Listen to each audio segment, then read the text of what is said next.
ટાણું કે કટાણું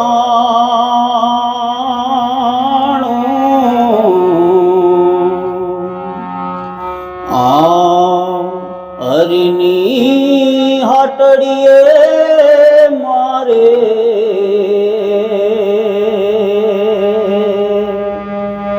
રોજનું હટાણું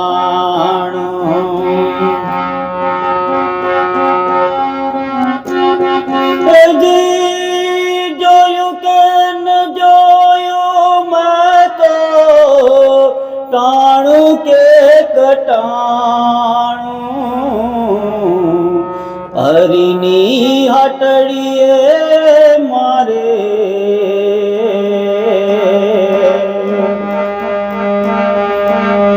રોજનું હટાણું હરિની હાટડીએ મારે કાયમનું હટાણું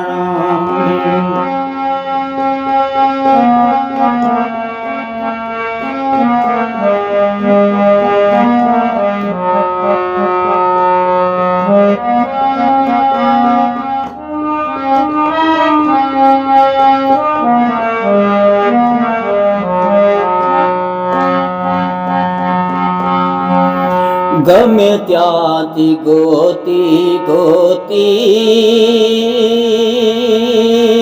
હંસલાને આપે મોતી ગમે ત્યાંથી ગોતી ગોતી હંસલાને આપે મોતી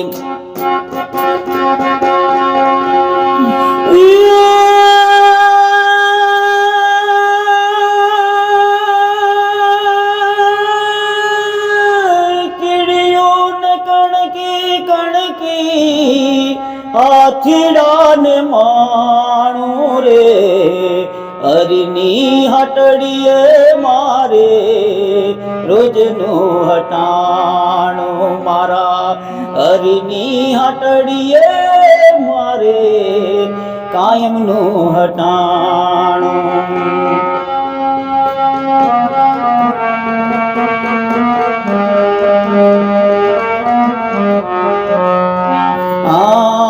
धनी में तो धार्यो नामी यादी दीदी सगड़ी वामी धनी में तो धार्यो नामी यादी दीदी सगड़ी वामी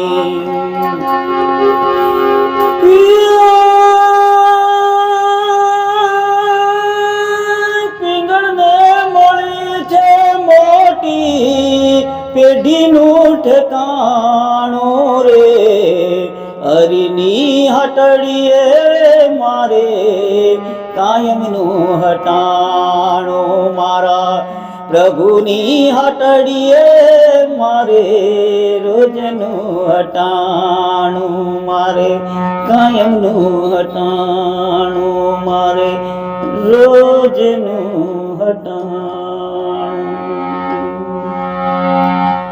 હરિની હાટડીએ મારે કાયમનું હટાણું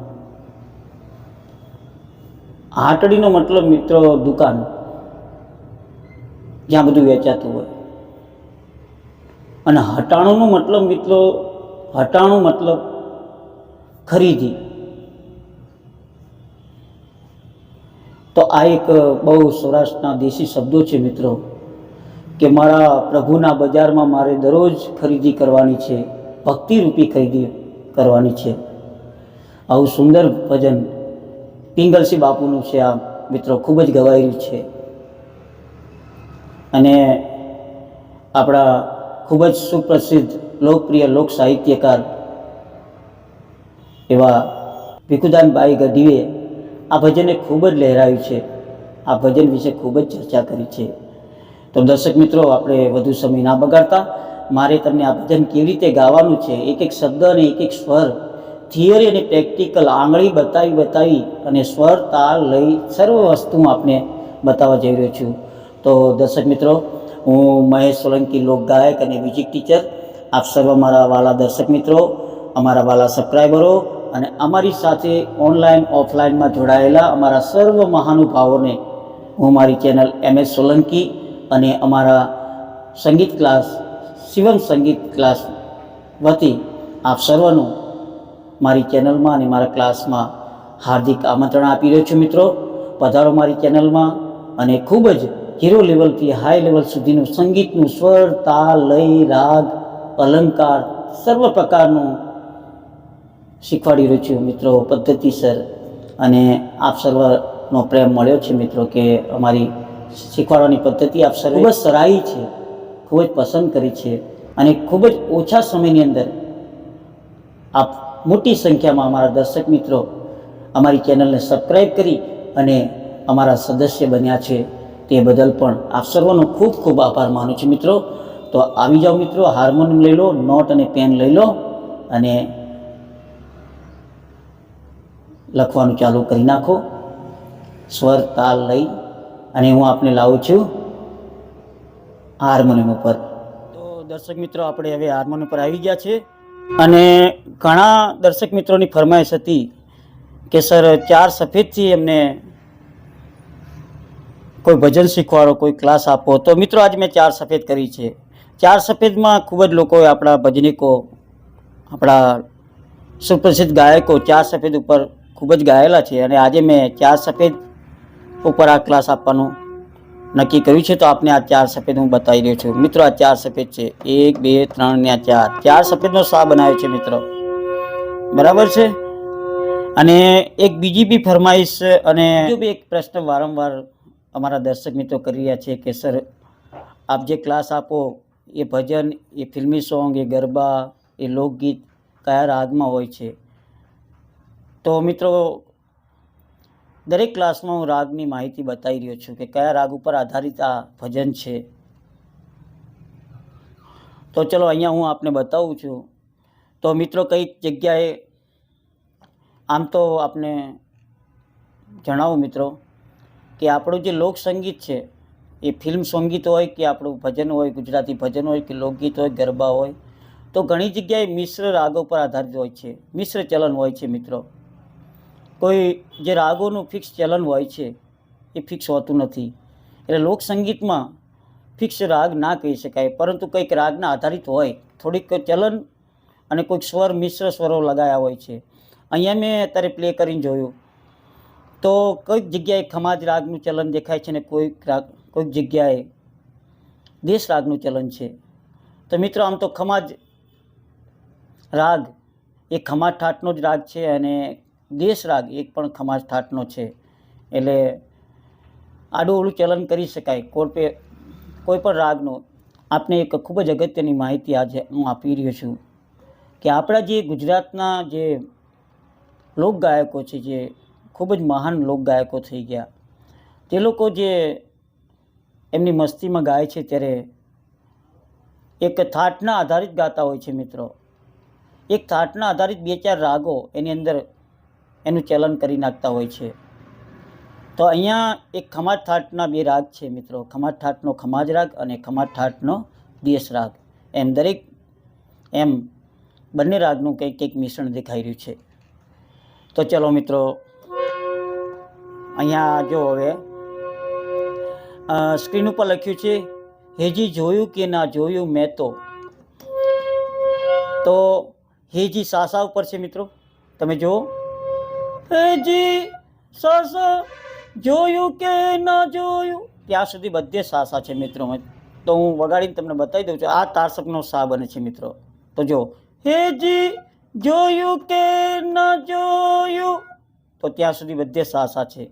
અને મેં કેવી રીતે લખ્યું છે, તો મેં કેવી રીતે લખ્યું છે, સા ની ધ મેં અને તો માં પ, તો હું ગાઉં છું. જો, હેજી જોયું કે ન જોયું મેં તો,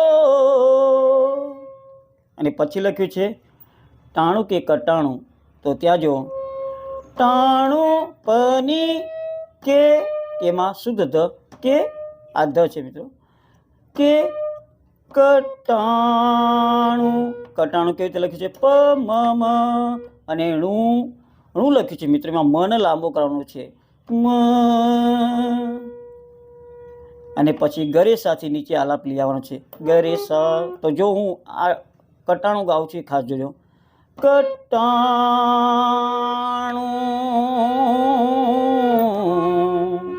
પ મ મ ગરે સા. આ રીતે થયું છે. પછી લખ્યું છે હરિની હાટડીએ મારે રોજનું હટાણું. તો દેખો મિત્રો, અહીંયા હરિની હાટડીએ મારે રોજનું હટાણું કોઈક સમાજના ચલનથી ગાય છે, કોઈક દેશના ચલનથી ગાય છે. અહીંયા મેં દેશનું ચલન કર્યું છે અહીંયા, અને ઘણા બધા સમાજના ચલનથી ગાય છે આને. તો જો હરિની હાટડીએ, ત્યાં હરિની સા પ હાટડીએ, એમાં પ પ પ. તો એ કેવી રીતે લખ્યું છે મિત્રો? એ નિધપ મારે મગરે. આ જે ચલન છે ને મિત્રો, દેશ રાગનું ચલન ચાલી રહ્યું છે. મગરે રોજનું, મગરે રોજનું, મગરે હટાણું, એમાં સા. અંતરો આગળ સમજાવું તે પહેલાં મિત્રો, આપને એક માહિતી આપું છું કે અમારા આ નવા વર્ષના ક્લાસની ભરતી ચાલી રહી છે, અને એમાં આપ ઓનલાઈન ક્લાસ કરવા માંગતા હો તો જે સ્ક્રીન ઉપર અમે નંબર આપ્યો છે, શિવમ મ્યુઝિક ક્લાસનો, જે અમારો આ શિવમ મ્યુઝિક ક્લાસ સાબરમતી અમદાવાદથી ચાલી રહ્યા છે. તો આ પદ્ધતિસર થિયરીની પ્રેક્ટિકલ રાગ રાગિણી સાથે આપ સંગીત શીખવા માંગતા હો તો આપ કોલ કરી અને માહિતી મેળવી લેજો, અને આપ જોડાઈ શકો છો. તો ચાલો દર્શક મિત્રો, આગળ હું અંતરો બતાવું છું.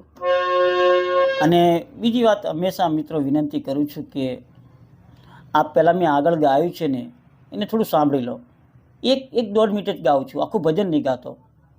1-1.5 મિનિટ આગળ હું ગાઉં છું, એને તમે સાંભળો એકવાર, તો તમે ત્યાંથી સાંભળશો આગળ, તો તમને આઈડિયા આવી જશે મિત્રો કઈ રીતે આને ગાવાનું છે. કારણ કે તમે જે સાંભળ્યું હોય એ બીજા સ્કેલમાં હોય, એનો સા બીજો હોય, તો આપ નહીં મેળવી શકો સ્વરોને. તો આપ પહેલાં સાંભળી લો. એ 4 સફેદ ઉપર મેં ગાયું છે આગળ, એને સાંભળી લેજો. અને 4 સફેદ ઉપર હું આપને શીખવાડી રહ્યો છું. તો અંતરામાં લખ્યું છે, જો મિત્રો, ગમે ત્યાંથી ગોતી ગોતી હંસલાને આપે મોતી. ખૂબ જ સુંદર શબ્દો છે મિત્રો, ખૂબ જ સુંદર શબ્દો છે. ખૂબ જ સમર્પણની વાત કરી છે અહીંયા, કે કોઈને મારો પરમાત્મા, મારો પ્રભુ, મારો ભગવાન, મારો ઈશ્વર કોઈને ભૂખ્યા નહીં રાખતો. કીડીને કણ આપે, અને હાથીને મણ આપે, અને હંસલાને હાચા મોતી આપે છે. આવો આપણો ઈશ્વર છે મિત્રો. ખૂબ જ સરસ વાત કરી છે પિંગલસિંહ બાપુએ. તો જો કેવું લખ્યું, ગમે, તો ગમે ત્યાં લખ્યું, ત્યાં ગરે, અને ત્યાંથી ત્યાં સાની, અહીંયા મંત્ર શબ્દો કોમળની છે. થીમાની, ગોતીમાં સાસા, પહેલા ગોતીમાં લખ્યું સાસા, અને બીજો ગોતી લખ્યું એમાં સાગ. ગોતી, તો અહીંયા એક નાનું એવું ચલન ખમાજનું થયું. સાગ ગોતી સાગ હંસલાને, તો હંસલાને કેવી રીતે લખ્યું છે? મગરે સા આપે, એમાં સાસા. મોતી, એમાં સાસા. આમ તો જે મેં ગાવાના પ્રયત્ન કર્યા છે મિત્રો, એ શક્ય ત્યાં સુધી દેશ ઉપર વધારે દેખાઈ રહ્યું છે. હવે આ તા સપ્તક ઉપર તા સપ્તકના રે ઉપર મેં આલાપ આપ્યો છે મિત્રો.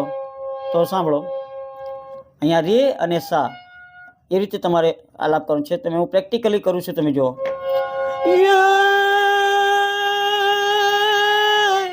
અને કીડિયું લખ્યું ત્યાં સા. તા સપ્તકના ને લખ્યું ત્યાં પણ સા. કણકી લખ્યું ત્યાં પણ સા. અને બીજી વાર કણકી લખ્યું છે ત્યાં સા. અને નિધ પ કરી નીચે આવવાનું. તો આ જો છેલ્લે લખ્યું કણકી, એ તમને બતાવું છું. કણકી, હવે આખું ગાઉં છું તો મારી આંગળી ઉપર જોજો મિત્રો. કીડીયું ને કણકી કણકી, તો પ ઉપર આલાપ પૂરો કરવાનો છે મિત્રો. અને પછી હાથીડાને માણું, તો ત્યાં જો હાથીડાને કેવી રીતે લખ્યું છે, હાથીડાને પની ધપ માણું રે, તો માણું કેવી રીતે લખ્યું છે, મમ મમ, અને ગરેસામાં નીચે ઉતરે રે ગરેસા. અને પછી પાછું આપણે મુખડા પર જતા રહીશું. હરિની હાટડીએ મારે રોજનું હટાણું. તો આ રીતે મિત્રો ખૂબ જ સુંદર આ ભજન છે અને ખૂબ જ સુંદર ચલણ પણ છે. તો આપ પ્રયત્ન કરજો અને કંઈ ફરિયાદ હોય, કંઈ સૂચન હોય કે આપની કોઈ ફરમાઈશ હોય તો કોમેન્ટ બોક્સ ઉપર લખજો મિત્રો. તો ચાલો અહીંયા હું આ ક્લાસ પૂરો કરું છું અને વિરમું છું. નમસ્કાર, જય માતાજી, જય હિન્દ, જય ભારત.